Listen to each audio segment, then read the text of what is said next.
ওর উপর যে আক্রমণটা হয়েছে এটা আমার মনে হলো আক্রমণটা খুবই উদ্দেশ্যমূলক।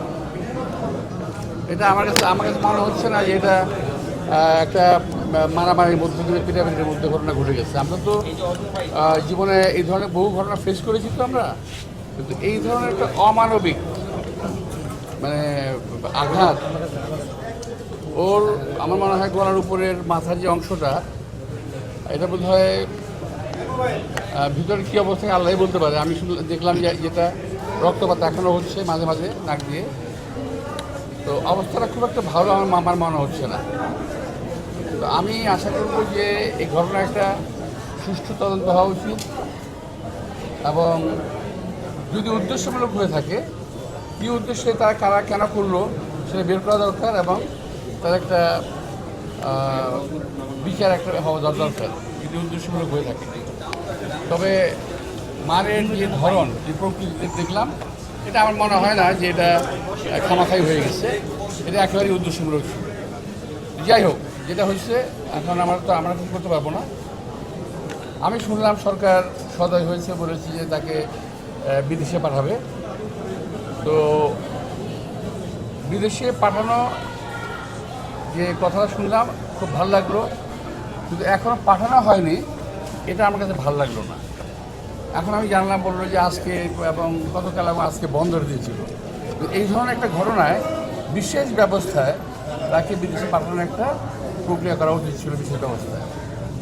এটা হলো এক নাম্বার। আর সেকেন্ড হলো যেখানে পাঠাবে বিদেশে পাঠিয়ে দিলাম সব কিছু শেষ হয়ে গেল, এটা কিন্তু বিষয় না। আমার বিষয় হলো ওর কোথায় ইঞ্জুরি হয়েছে, আমাদের দেশে ডাক্তাররা এটাকে বের করতে পেরেছে ওই ইঞ্জুরিগুলো কোথায় কোথায় হয়েছে, সেই ইঞ্জুরির ট্রিটমেন্ট বিশ্বের যে দেশে ভালো হবে আমি মনে করি সেই দেশে নেওয়াটাই বেটার। যাই হোক, সরকার ভালো বুঝবে, আমি এটা আমার অ্যাডভাইস করলাম সরকারের ভালো বুঝবে এবং যেটাই করুক তাড়াতাড়ি করা উচিত। দিন যাবে ক্ষতি হবে।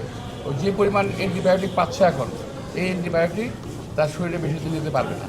এটা আমার সামনে ডাক্তাররা আছে, আমি ওদের খারাপ করেছি, তারা কথা বলেছে। তো আমি ডাক্তারি কোনো প্রেসক্রিপশন দিতে চাই না।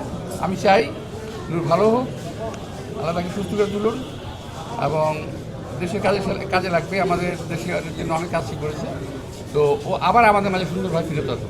তো এই জন্য সরকারকে আমি অনুরোধ জানাবো যেখানেই হোক ট্রিটমেন্ট করার জন্য তাকে একটা ভালো জায়গায় এবং ভালো তত্ত্বাবধানে, দয়া করে পাঠিয়ে দিয়েই ক্ষান্ত হবেন না, এবং ভালো একটা তত্ত্বাবধানে যে তাকে যেন রাখা হয়। এই কথাটা আমি কিছুদিন আগে শুনেছিলাম যে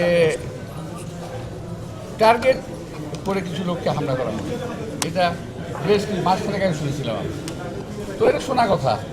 তো এখন যেটা দেখছি যে এই যে যত একটা হামলা হয়ে গেল, এই হামলাগুলো কিন্তু সেটারই একটা লুৎফরকে মারা হয়েছে, ডাক্তার সব মারা হয়েছে, আমি তার তীব্র নিন্দা করছি। কিন্তু এই হামলাগুলো সরকারকে এখন দেখা দরকার প্রত্যেকে হচ্ছে। যদি না হয় আমরা বুঝবো যে সরকার বোধহয় ধরে রাখতে পারছে না, তাদের কমান্ড ধরে রাখতে পারছে না। ভিশন মসকিটো কিলিং ব্যাট হাতে থাকলে মশাদের আর রক্ষা নাই। ভিশন মসকিটো কিলিং ব্যাট, মশা তাড়াবার হাতিয়ার। ক্রয়ের জন্য ভিজিট করুন ভিশন শোরুম কিংবা অথবা.com-এ।